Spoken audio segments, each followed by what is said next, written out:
대한항공의 첨단 무인 항공 기술을 네 번째로 본지에서 소개한다.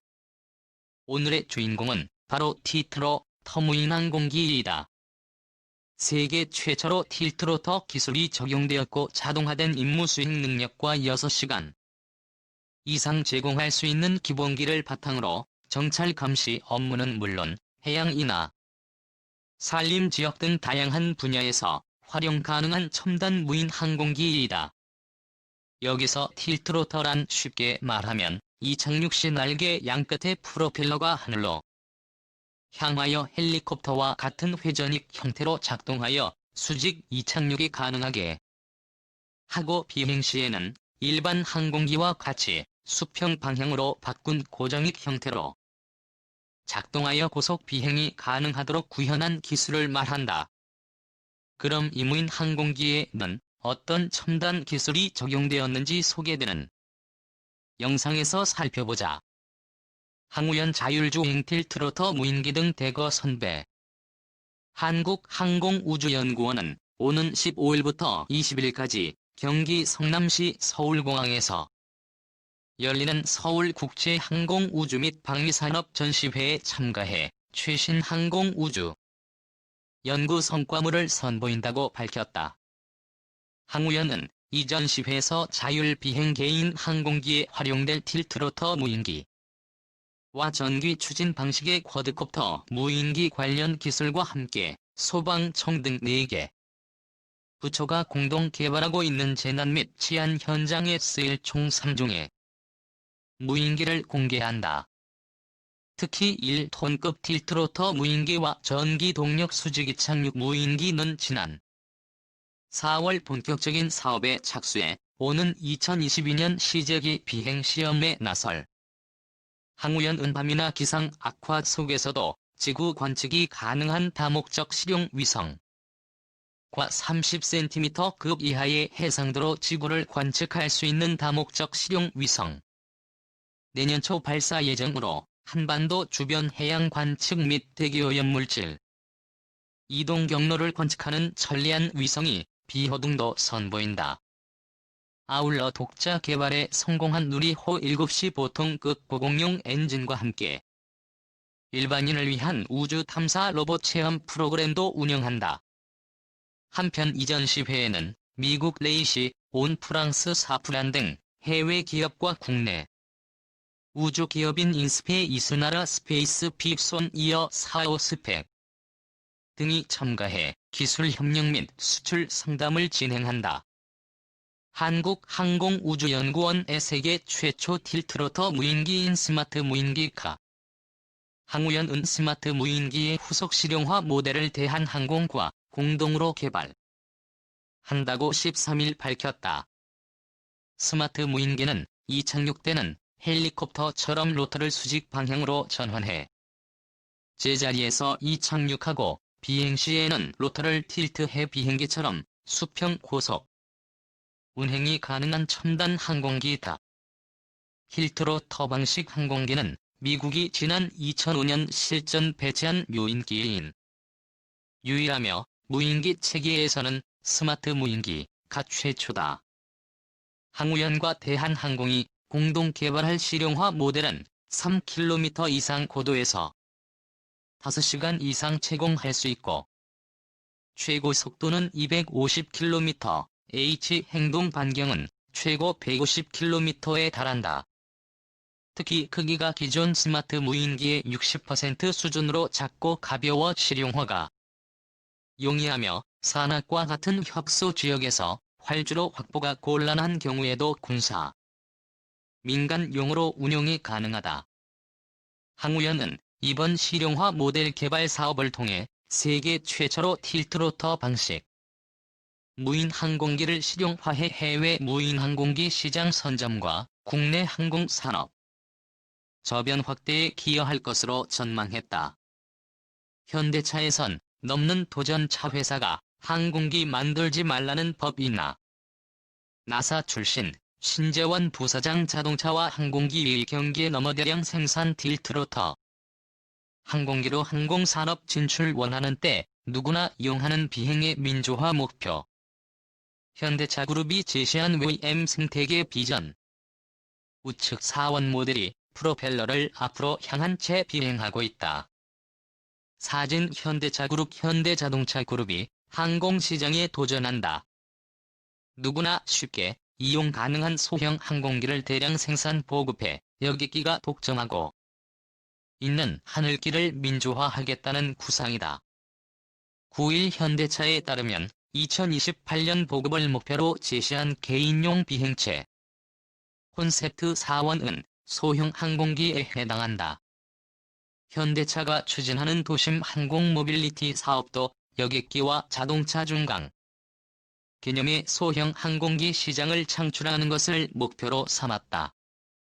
신재원 현대차 UM 사업부 담당 부서장은 최근 취재진과 인터뷰에서 자동차 회사가 항공기 만들라는 법이 있느냐? 자동차 회사는 자동차만 만들고 비행기 회사는 비행기만 만든다는 경계가 허물어지고 있다며 이러한 뜻을 밝혔다. 현대차가 공개한 SA1은 전장 10m 날개 길이 15m로 일반적인 경비행기보다 덩치가 크다. 힐트로 터프로 방식을 채택했고 조종사 1명을 포함해 5명이 탑승한다. 미항공 우주국은 페브의 기준으로 5인 미만의 승객 순항 속도 240에서 320km/h 운전면허 보유자 누구나 운전 가능 비행거리 1300km 집집마다 이용 가능한 솔루션 등을 제시하고 있다.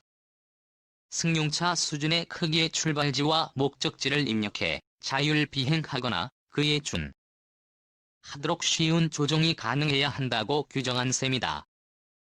현대차가 제시한 페브 콘셉트 4원은 프로펠러 방향이 바뀌는 틸트로터 프롭 항공기 형태를 하고 있다.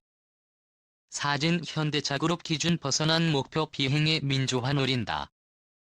현대차가 제시한 S21은 나사가 정의하는 페브에는 해당하지 않는다. 전문 조종사가 필요하기에 누구나 운전할 수 없고 크기 탓에 도심 내의 착륙장을 마련하기 어렵다. 나사에서 항공연구총괄본부 본부장을 역임했던 신부사장이 나사의 기준을 벗어난 페브를 목표로 삼은 것이다.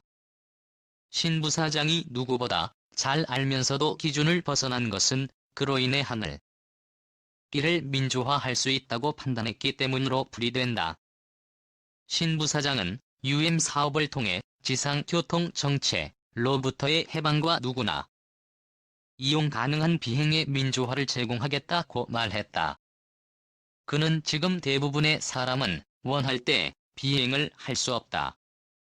엄청난 부자는 개인 비행기가 있으니 가능하지만 대부분은 항공사 일정에 자신이 맞춰야 한다며 UM 시장이 열리면 수요에 따른 항공 모빌리티 이용이 가능할 것이라고 설명했다. 그가 구상하는 맘 사업은 개인용 비행기를 보고 대중화하는 것으로 요약할 수 있다. 양 3차 기업의 대량 생산 기술을 무기로 삼았다. 신부사장은 비행체를 아무리 잘 설계하고 디자인해도 양산체제를 갖추지 못하면 의미가 없다. 현재 항공사에서 운항하는 비행기가 약 25,000대이고 보잉에서 가장 많이 만드는 737도 한 달에 60대 수준이라고 지적했다.